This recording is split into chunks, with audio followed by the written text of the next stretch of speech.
Parenting has never been easy, but today's parents are facing challenges like never before. Did you know that nearly 70% of parents report feeling overwhelmed by their responsibilities? Or that a shocking 80% of moms say they carry an invisible mental load that never seems to lighten? These numbers reveal a growing concern among families everywhere. As we navigate the chaos of daily life, parenting can sometimes feel like a high-wire act without a safety net. From the pressure of social media to the constant fear of judgment, many parents are left feeling inadequate. A recent survey showed that 60% of parents feel judged online, leading to increased anxiety and self-doubt. But it doesn't have to be this way. In this video, we'll explore the reasons why parenting feels tougher today and share practical strategies to help you thrive. We'll talk about letting go of perfection, managing screen time, and building resilience in your kids. Together, we'll discover ways to lighten the load and reclaim joy in parenting. Join us on this journey to navigate the complexities of modern parenting, and learn how to be the best parent you can be, even when it feels hard. Let's dive in. Chapter 1. The Perfect Parent Paradox. Why good isn't good enough. Being a good parent used to mean raising respectful, kind, and independent kids. Now, it feels like every parent has to be perfect. According to a 2022 study by Pew Research, over 70% of parents feel judged, often by other parents, for how they raise their kids. The pressure isn't just from family or friends but from a culture that demands perfect parenting. Everywhere you look, there's advice on how to be the right kind of parent. Instagram and Pinterest are packed with picture-perfect family moments.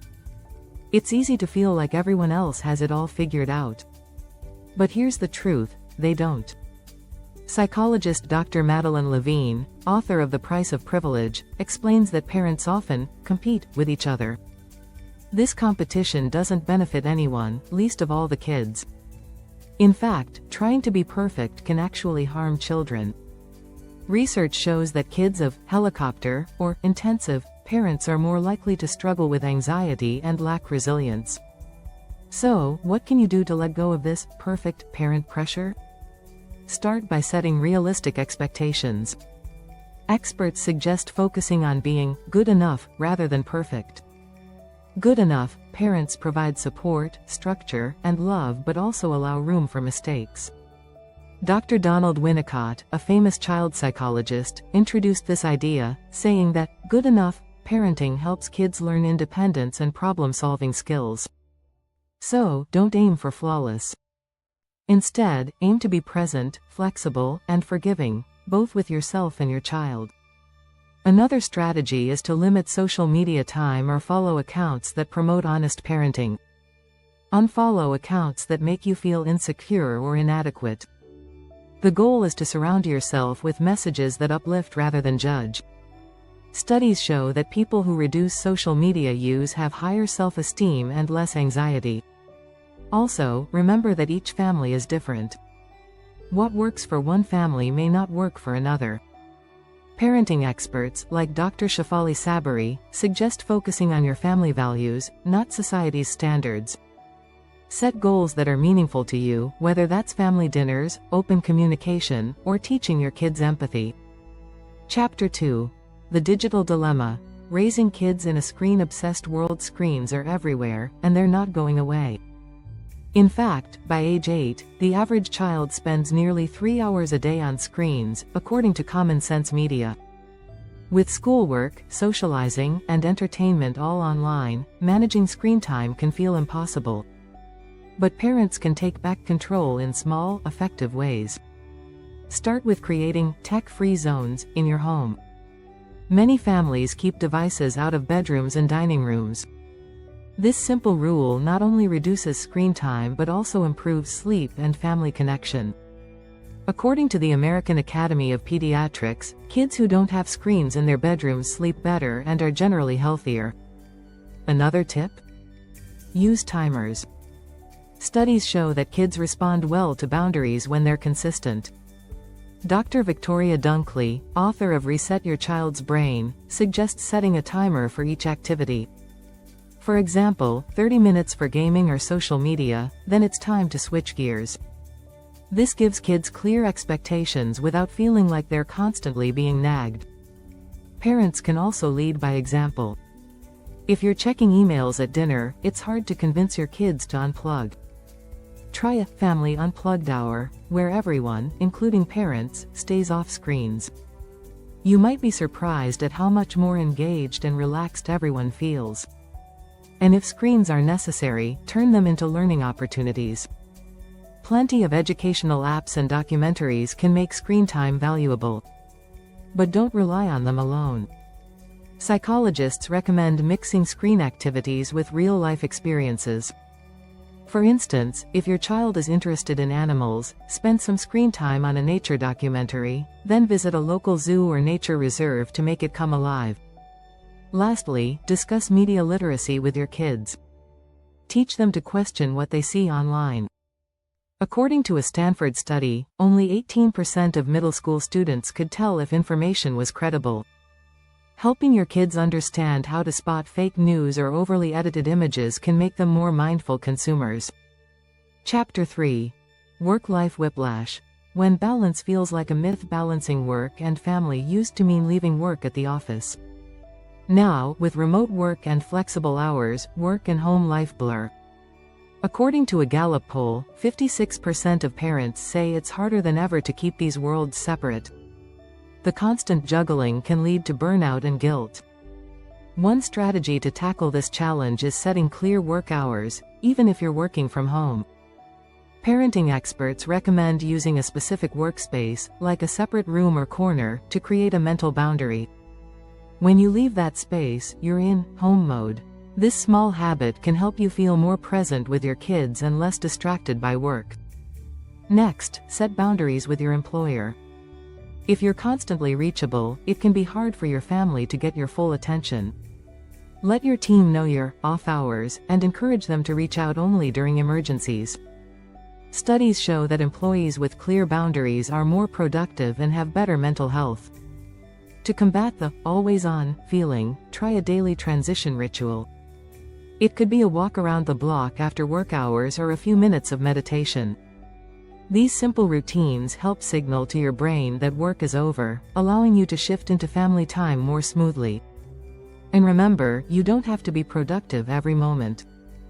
Parenting expert Jessica Joel Alexander, author of The Danish Way of Parenting, emphasizes the importance of hygge, a Danish concept of relaxed togetherness. It's about slowing down and enjoying the little moments, whether it's making dinner together or playing a quick game. Finally, embrace a team mindset with your partner, if you have one. Parenting and work-life balance aren't solo jobs. Divide and conquer where possible, and don't be afraid to ask for help. Data shows that couples who share parenting responsibilities report higher relationship satisfaction and lower stress. Remember, balance isn't about equal time but about being fully present wherever you are. Focus on quality over quantity, both in your work and with your family. Letting go of perfection and embracing flexibility can make the juggle feel less like a struggle and more like a dance. If you're finding value in these insights, consider subscribing for more tips and support on your parenting journey. Chapter 4. Overloaded and overwhelmed.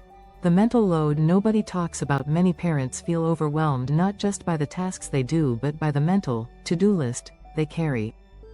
This mental load, often invisible, includes everything from remembering school events to planning family meals.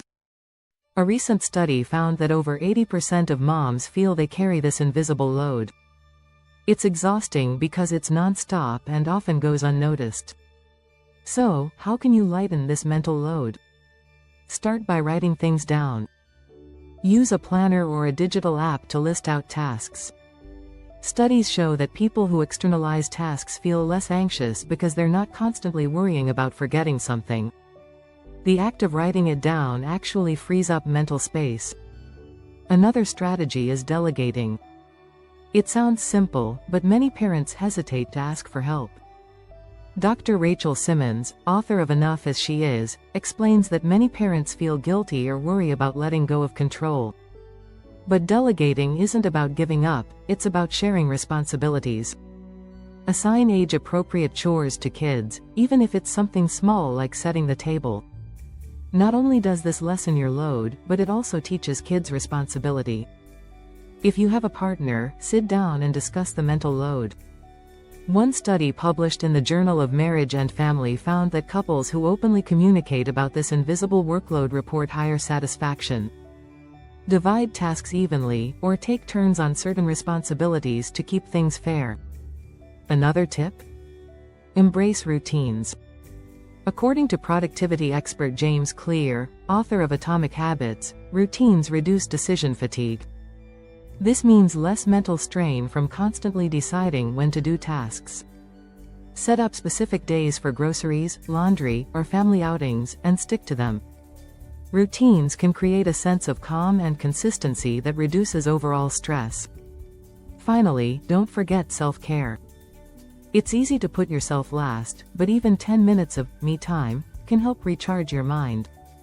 Try meditating, reading, or going for a quick walk. Studies show that self-care can reduce stress and increase resilience, helping you manage the mental load more effectively. Chapter 5. The Parenting Critique. Judgment from every corner. Today's parents face constant judgment, often from every angle. Social media has amplified this, turning parenting into a public performance. A 2021 survey found that 60% of parents feel judged online, mainly for things like discipline, screen time, and diet choices. This criticism can shake your confidence and make you question your instincts. How can you handle this endless critique? Start by grounding yourself in your values. Parenting expert Dr. Shafali Sabari encourages parents to focus on their unique family goals rather than external opinions.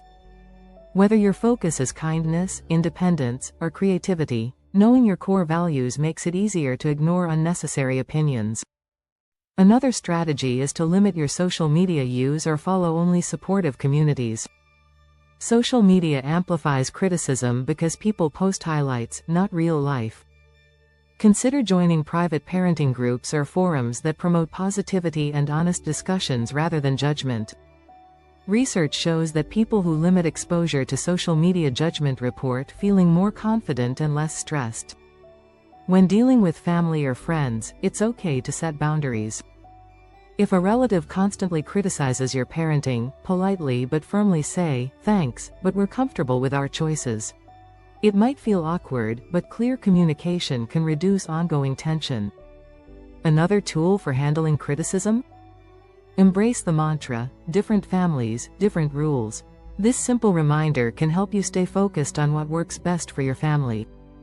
Remember, no one-size-fits-all approach to parenting exists. This attitude of confidence and acceptance can make judgment feel less personal. Lastly, remind yourself that every parent is learning. Even experts like Dr. Laura Markham, author of Peaceful Parent, Happy Kids, say that parenting is a journey, not a test. When you make decisions with love and intention, know that you're doing enough.